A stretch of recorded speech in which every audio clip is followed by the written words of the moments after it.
Hello everyone, Aquarius, and today I'm going to be reviewing one of the year's best foreign language films, The Handmaiden. So The Handmaiden is a South Korean film that is absolutely amazing. You have here just a long list of great foreign films that came out this year. The Wailing, Train to Busan, Ellie. This has been a great year for foreign language films, and this might be nominated for best foreign language film in the upcoming months because this is absolutely amazing. So what you have here is director Chan-Wook Park, is a brilliant director. He of course did Oldboy, which I know a lot of people love, Sympathy for Mrs. Vengeance, was personally my favorite, Sympathy for Lady Vengeance, Stoker. He did a lot of other films before that. He I believe, he did Thirst too, which is a brilliant vampire movie, which came out at the same time as Twilight, which is kind of like, this is kind of like a refreshment of what Twilight isn't, and I think that's a great film. It's a great Halloween watch. That's a great little shout out. But adding a lot of South Korean talent that has been popping up, like you have here, Min-hee Kim.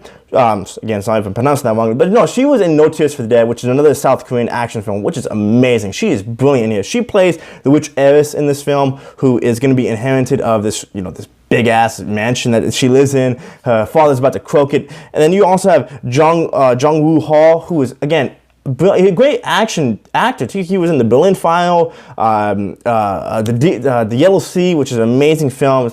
It's like the longest this film, but he's really good in that too. You also have Kim Tae-ri, who plays the handmaiden, who falls in love with the witch Heiress, like I said, the girl from No Tears for the Dead, and she is amazing. I haven't seen her in anything else, but she is brilliant in this movie. So this movie is about Kim Tae-ri, who plays Sok-wi. I think that's Sok-hee. I hope I'm saying that correctly. But she is approached by her uncle, who has this idea that, listen, there's this girl out there in South Korea who's very rich. She's about to inherit everything. She has no husband. She is not married. She doesn't have anybody. I'm gonna go pursue her, but I'm gonna need your help. I need you to be her handmaiden, keep your eyes on her, and influence her to marry me. So then I can come back here and give you guys the money that you guys deserve. And they work it out. It's a deal process that goes along, but she expects this thing to be easy. She becomes this handmaiden. She's gonna be, this servant really for this woman. What she doesn't expect is to fall in love with her. And that's what I think the movie is the strongest element of this movie, but it's not the most important element. I think that's the most impressive thing to look at this movie is you have a subject matter like this about lesbians and not make the film about that. I think this movie matches that perfectly. And what this movie does is having a great cast around this story that makes you much more involved with the story that is happening. The main arc of it is this going to happen this way because of what you know about this movie and the events leading up to it. I think this is absolutely brilliant storytelling because not only do you introduce the story in the beginning, and the whole entire way they do it is by flashback and flash forwards and stuff like that, which is told brilliantly, but you also add in elements to throw you off and make you go, wait a second, this is not going to be predictable because this may happen, but this also may not happen. There's a lot of stuff that are thrown at you that you have to pay attention to. This is a really interesting movie, but I know some people are not going to like it because, again, it is foreign, it is subtitles, but listen, and the time is not helping at all. It's like 2 hours and 24 minutes long. Again, that's not helping at all, but this is an amazing film to watch. I believe it zips right through. It moves really fast. Once you get in the theater, you really forget about what time it is. You don't look at your watch. You really are just sitting there marveling at the screen of the beauty. That's another thing I like about this movie is the production value. This film has a high budget. It's like 10 billion yen, I believe, and every penny or yen for this matter, because is put to use. The big ass mansion, like I said, looks beautiful. The outline of the design of the dresses, the costume design, the suits. I mean, my God, the early 1900s had the most badass suits I've ever seen. They are brilliant to look at. The cars match the time period. The everything about it, from the interior for the house, from the exterior of the house, it looks nothing like Hollywoodized or today's standards. It's matched perfectly. I think that is really, really interesting to see. And I really do believe that this is a beautiful film to look at because that's where you start off with. You start off with marveling at, wow, this is a brilliant looking movie. The cinematography is really well. It's edited really nicely. You're just enthralled from the get-go of just looking at this movie. But that's where the story picks in to make you go, wow, I'm much more interested in this movie from this standpoint than I was like 5 minutes before just looking at the beautiful scenery. And I think, if I can just touch on this one subject, I know a lot of people, want to see, lesbians and gay people, more interpreted in a more, films, and we are stepping into that direction. I do believe this is the right direction. And Moonlight is also coming out pretty soon. I think it's in limited release, and that's a film that's centering around somebody who you don't at that time and that surrounding, they don't expect them to be gay or lesbian, because this is the 1900s. They didn't expect anybody, any woman for that matter, to be a lesbian. Again, they were thinking that's where the psychotics go, because a mental institution comes into play later on in this movie.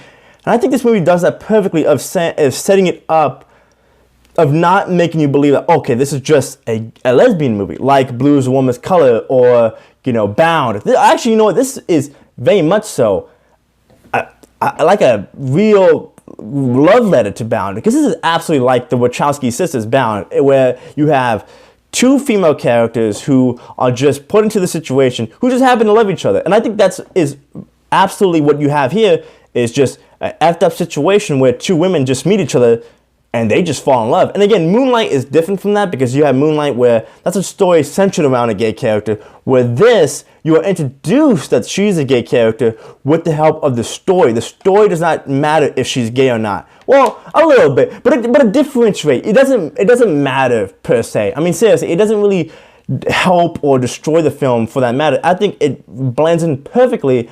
And I think, again, like I said, back to the storytelling, that's brilliant storytelling right there. You do not get at all distracted at the lesbian sex scenes that are in this movie. Again, as a male viewer, you could be distracted by it. I know some guys will, but I was just all like, wow, these are just two women who just love each other and are just put in a situation where they can't really come out and say that they love each other. One, because it wasn't acceptable at that time, and two, she's gonna marry a man, and that's how they will look at that and like, wait a second, you're about to marry a man, but you're making out with making love to a woman. And it's like, it is totally like that. And I do believe that movies like this are challenged in that way to please that certain audience, but also broaden it to make audiences who are not like that much more interested in seeing where this movie is going to lead. And this movie does it perfectly, because I was wanting to see where this movie ends. That's what I want to say.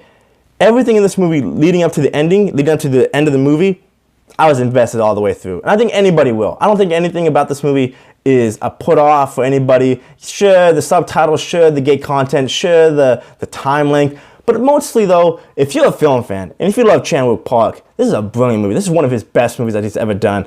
I really enjoyed this movie a lot. So I give it like a 9.5.